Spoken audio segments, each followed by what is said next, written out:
Hi, hello, my name is Carrie and welcome to my channel. I hope you noticed that there is a bit of better quality on this video, and that's because I've got myself a brand new camera, so yay for that. This video is going to be my February wrap up. I read 13 books, so I'm going to have to be really quick to get through all of these. So without further ado, let's get into the video. The first book that I picked up this month was Graceling, and that is by Kirstin Cashore. Now I'm not going to spend a lot of time speaking about this book because I do have a full review video and I will leave that link down below. But basically I quite enjoyed the idea of the book. It's a world where people are born with special abilities known as graces, and it follows our main character Katza, who is born with the ability or the grace of killing. So it follows Katza as she tries to investigate the kind of kidnapping or abduction of one of the kings of the land's fathers. I did have some problems with the book, but if you check out my video review you'll learn all about that. The next book that I want to speak about holds such a massive place in my heart, and that is The Hate You Give by Angie. This book was fantastic, and I can honestly say that I think this is going to be my favourite book of the year, and it's only March. I know it's quite early to be saying that, but it was just such a fantastic book. It's inspired by the Black Lives Matter movement. It follows our main character Sara as she is the eyewitness to the murder of her best friend by a police officer. Now her best friend is unarmed, so it kind of sparks all this like talk about racism and police brutality, and there's also kind of toxic friendships with her and some of her friends as well. It's just such a fantastic read, and I do really recommend that everyone checks it out. The next book I picked up was again another fantastic read, and that is They Both Bite at the End by Silvera. Now this follows two young boys, one called Rufus and one called Mateo, and they live in this world where on the day that you're going to die at midnight you're going to get this phone call, and they're basically saying to you, yo, you're going to die today.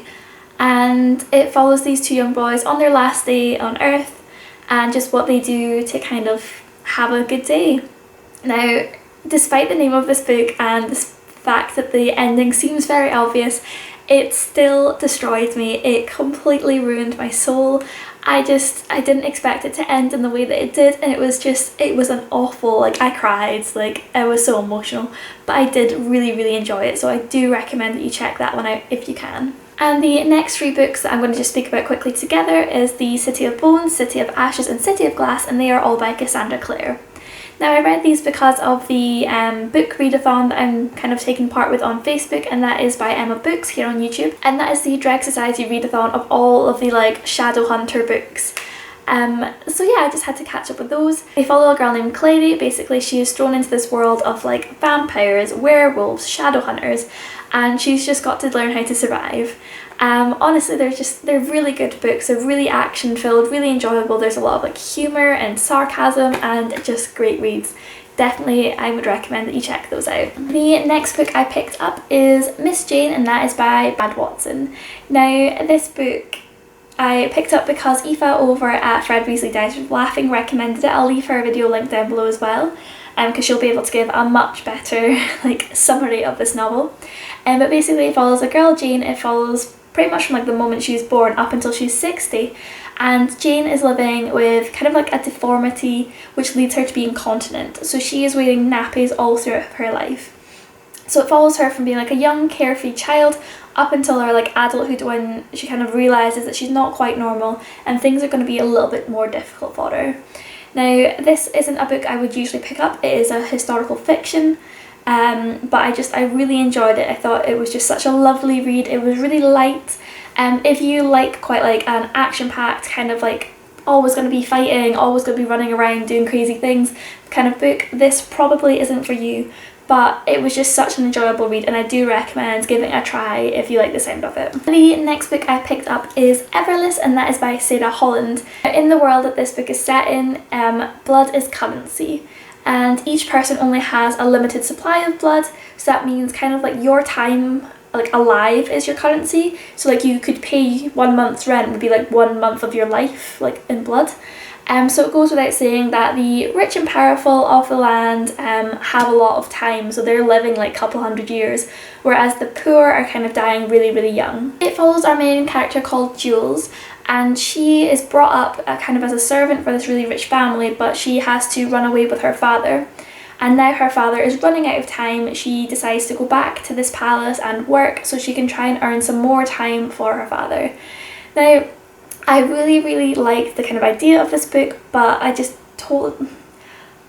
just wasn't totally for me. I think it was kind of a bit predictable, and I didn't want the ending that I predicted to happen because I thought it was kind of not that great, but that's the way that it went. So I didn't really enjoy the ending of the book at all, but I kind of enjoyed the overall story of it, and I love the kind of sense of family as well that's portrayed in this book. The next book that I picked up is The Upside of Unrequited by Becky Albertalli. I picked up this book because of Diversity Bingo. It follows a main character called Molly, and she is overweight, so it fits the challenge of a character with an underrepresented body type. I did enjoy this book. I think I would have enjoyed it a lot more when I was about 15-16 years old, and that is because Molly is an overweight girl who is trying to like find love for herself and is trying to like discover her friendships and what it means to like be in love. And I just think when I was like kind of that age, like 15 years old, I would have identified a lot more with Molly than I do now. I find some of the things that Molly does to be a little bit childish, like the fact that she remembers what all of her crushes are. So she'll be like, oh, crush number 4, he had dimples and we met when he like spoke to me in a movie and things like that. So I think that overall aspect of it was a little bit childish, but I did still really enjoy the story, and I did quite enjoy it overall. So I would recommend that one, especially if you're looking for some diverse reading, as it does have a lot of LGBT love in there as well. The next book I picked up is Ready Player One, and that is by Ernest, Clive. So this book is actually one that I didn't pick up for myself at all. It is actually one that Reese picked up, and I didn't think I was going to like it, but I didn't really have anything else to read, so I decided to give it a go. And honestly, I am so glad that I did, because it ended up being such a favourite of mine. I started reading it at like 2 in the afternoon, I think, and before I went to bed I had finished it. I just didn't put it down and kept reading it. So it follows our main character, who is living in kind of a dystopian kind of world. He lives in a world where virtual reality is pretty much taking over. There is a virtual reality called the Oasis, and you kind of wear a headset and you put on these gloves and you can go to school there, you can meet up with your friends, and if you've got more money you can like explore the Oasis, which has like thousands of different planets and things like that. The creator of the Oasis has died, and when he died he left a set of clues. Basically he left like a scavenger hunt, and if you win the scavenger hunt you find this egg.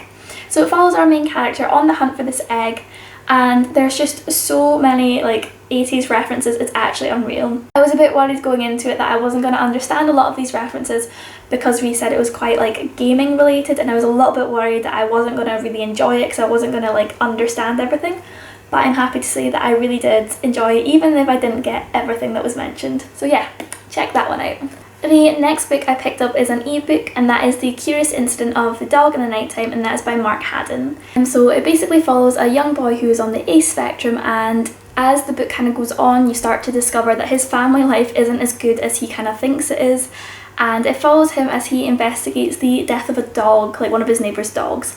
It sounds totally unrelated, but as the story goes on you start to kind of be a detective with him and piece these bits together to figure out who killed the dog and why his family life is kind of going to shit, basically. The next book I picked up was part of my 24-hour readathon that I did with Sophie's Reading Corner. I'll leave the link to our live chat that we did down below as well. I did have a vlog for this, but unfortunately I'm pretty sure everything I filmed on my phone has just been completely lost.